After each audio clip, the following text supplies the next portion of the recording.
Rapid fire, everything that mattered week 4 in fantasy football. Justin Herbert just doesn't have the makeup of an elite fantasy quarterback, still around the top 10, but definitely not top 5. Omarion Hampton finally made me look smart for keeping him in my top 10 running backs all season long by breaking out, having some signature runs. He's going to stay in that top 10 the rest of the season. Quentin Johnson is the best wide receiver on this team. He runs a variety of routes. He's not just a deep threat. He does it all. This is a solid top 15 wide receiver. Keenan Allen also solid, but more in that 25 to 30 range of wide receiver. I hate to do it, but I finally have to downgrade Ladd McConkey. This week was a big bummer. He will have some solid weeks in the future. I'm okay with you buying low, but this was a golden opportunity. You can see my rankings for all these players on fansports.com. I'm trying to update them every single day. My rankings are very different than most experts. I think that's what's allowed me to win 36% of leagues I've been in over the last 20 years. Moment of silence from maliknabers owners.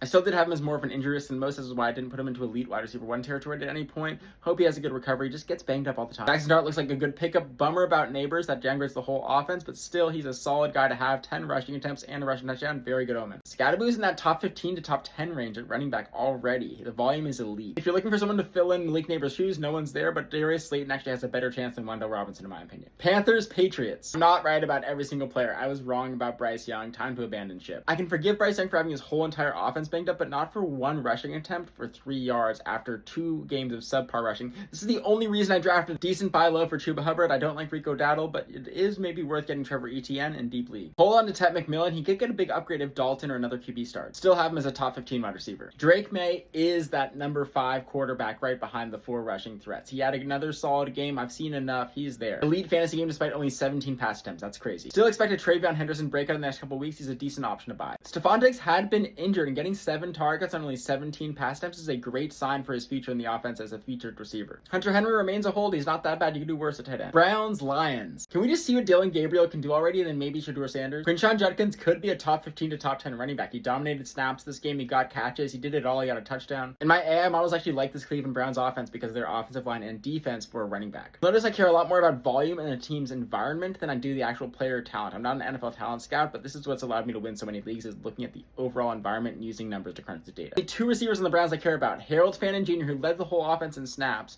and Jerry Jeudy, who led the offense in routes run. Both are holds to see how the new QB likes them. Jared Goff is gross in fantasy football. I hope you don't rely on it. I never understood why Jahmyr Gibbs was going first overall in some leagues, but he's just still an RB1. David Montgomery has a low floor like this. He will have bad weeks, still in the top 30-ish running back. Rated Amon-Ra St. Brown way higher than most experts as an elite wide receiver 1, and yeah, he looks the part. Don't trust Jameson Williams. You can't rely on him every week. Though I do like the 8 targets, but Sam Laporta, eesh. My wife and daughter are still asleep. The faster I finish all these, the sooner I'll get to join them. Check out fansports.com. I'm going to get part 3 coming out right now. Peace.